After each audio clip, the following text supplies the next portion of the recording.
Alright guys, so today we're going to be working on the Mazda Miata. I'm going to show y'all a quick little video on how to change the brakes. We're going to get ready for this autocross this weekend, so y'all stay tuned. Yeah, we really don't got much room here for this motion. Yeah, when you got a low car, sometimes it takes a minute.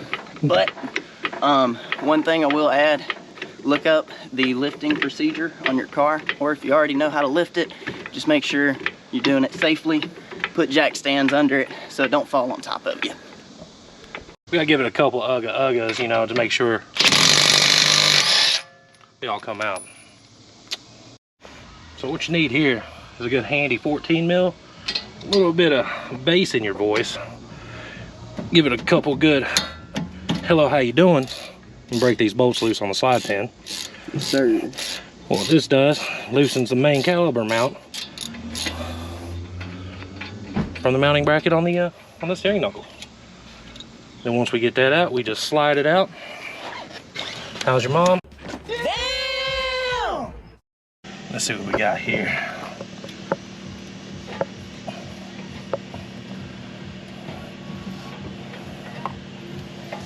And what we got here, the main piston of the caliper. This is what squeezes the brake pads onto your rotor and makes you stop. Put in. Yeah, she a little slick. Yeah. Good deal.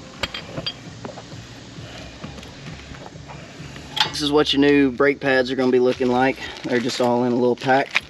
So you should get some new hardware with it as well in your box. That is your squealer plates.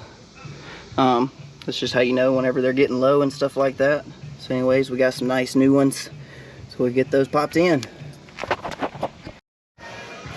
These little plates right here is what hold in your brake pads to keep them on the in the mounting bracket. If you want to keep them in, we got some in the back here, so you know what the direction is that holds them in. They just snap right in.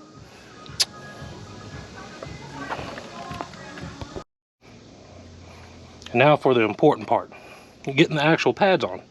Make sure they're on the right way. You put them on backwards, they'll just destroy your rotors and you're back here at square one.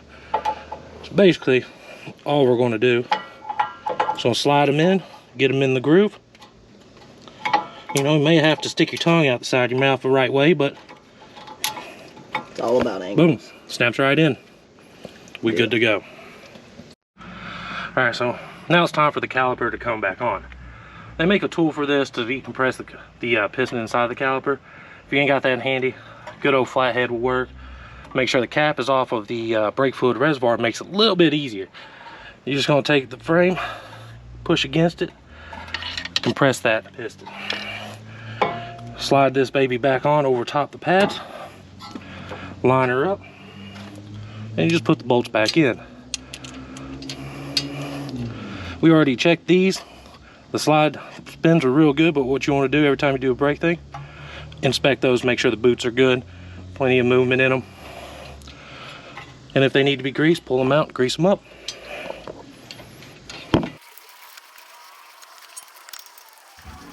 All right, now all that's left to do is to torque these to spec. I'm gonna go ahead and get the other side started.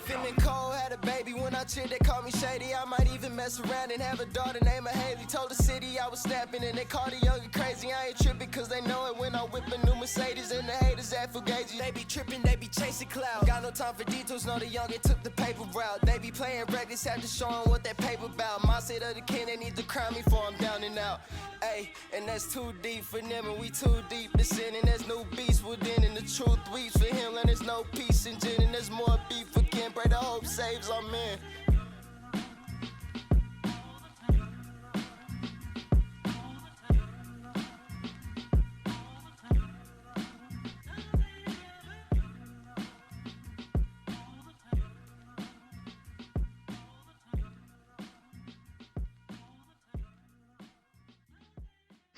Alright guys, so these are the tools that you're going to need.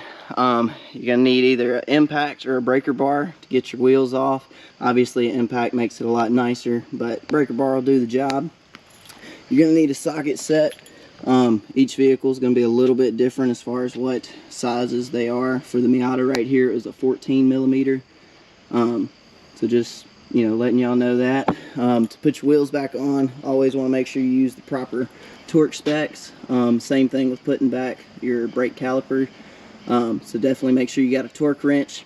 And other than that, obviously you need your brakes. After you got all these, you got the tools to do your brake job. So thank y'all for watching, and I will see y'all next time. Just to add an extra, you need either a separator or a flathead screwdriver to separate the piston whenever you put it in. So don't forget that as well.